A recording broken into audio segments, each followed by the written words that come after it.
सीधे पणजी लिए चलते हैं आपको। वहाँ पर गोवा के मुख्यमंत्री मनोहर पर्रिकर जी का जो पार्थिव शरीर है वो पूरे राजकीय सम्मान के साथ उनकी जो अंतिम यात्रा है वो शुरू हो चुकी है। ये उनका जो पार्थिव शरीर था वो कला भवन में रखा गया था पणजी में, और इसके बगल में ही मीरामार बीच है। बहुत मतलब 500 मीटर का फासला होगा, या कहें उतना ही 1 किलोमीटर से कम का फासला है जहाँ पर कि उनका अंतिम संस्कार होना है। और आप देख सकते हैं कि पूरे राजकीय सम्मान के साथ उनको अंतिम विदाई दी जा रही।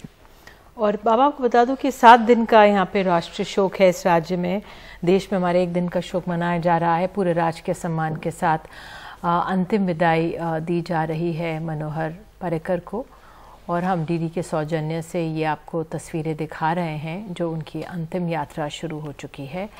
जो गोवा अपने आप में एक छोटा सा राज्य है और ज़्यादा दूर नहीं है, जिस तरह से आप बता रहे हैं, बीच जहाँ पे उनको अंतिम विदाई दी जाएगी। प्रधानमंत्री मौजूद हैं, रक्षा मंत्री मौजूद हैं और तमाम और राजनीतिक दलों के नेता यहाँ पर मौजूद हैं।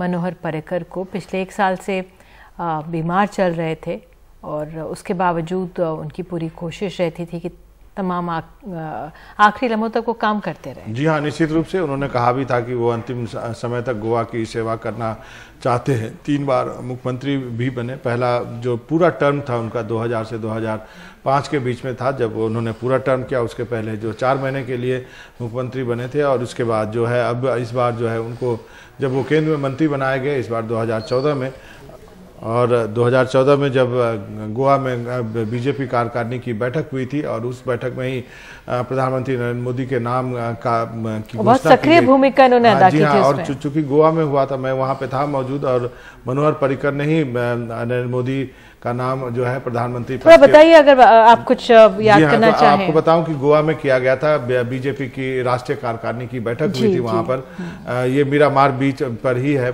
मैरियट होटल है, वहीं पे किया गया था। और उसी बैठक में ये तय हुआ था कि प्रधानमंत्री जो पद का उम्मीदवार बीजेपी घोषित करेगी। उस वक्त नरेंद्र मोदी जो है वो गुजरात के मुख्यमंत्री थे। तब तक आडवाणी और तमाम लोगों के ही नाम चलते थे, नाम चल रहे थे उस वक्त। और उस मीटिंग में ये तय हुआ, आखिरकार मोहर लगाई, और नरेंद्र मोदी जी का एज ए पीएम कैंडिडेट का नाम का प्रस्ताव जो है मनोहर पर्रिकर ने ही रखा था, क्योंकि ये यहाँ पर होस्ट थे एक तरह से पूरे कार्यकारिणी के लिए। और उसके बाद देखिए, विडंबना देखिए कि प्रधानमंत्री बनने के बाद नरेंद्र मोदी जो है मनोहर पर्रिकर को दिल्ली ले आए। हालांकि मनोहर पर्रिकर से जब भी हमारी मुलाकात होती थी वो कहते थे मेरा यहाँ मन नहीं लगता है, फिश करी मिस करते, गोवा के खाने को बहुत मिस करते थे। मैं आज तमाम अखबारों में और जहाँ पे भी लेख उनको विदाई के संदेश छपे हुए थे, ये लिखा गया था बहुत सादे सरल इंसान थे और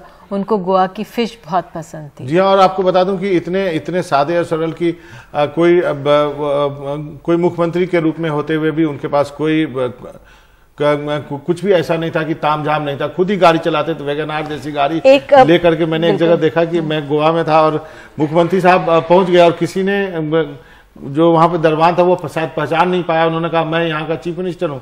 तो आप समझ सकते हैं, मैं बिहार यूपी से आने वाला। हमारे यहाँ जो नेता अलग होते हैं, क्योंकि एक उसमें ये वाक्य किसी ने लिखा है कि एक गाड़ी की एक स्कूटर से टक्कर हो गई, तो जो गाड़ी से निकलकर उसने कहा कि मैं गोवा के पुलिस कमिश्नर का बेटा हूँ, तो जो स्कूटर चला रहे थे उन्होंने कहा कि मैं तो गोवा का मुख्यमंत्री हूँ।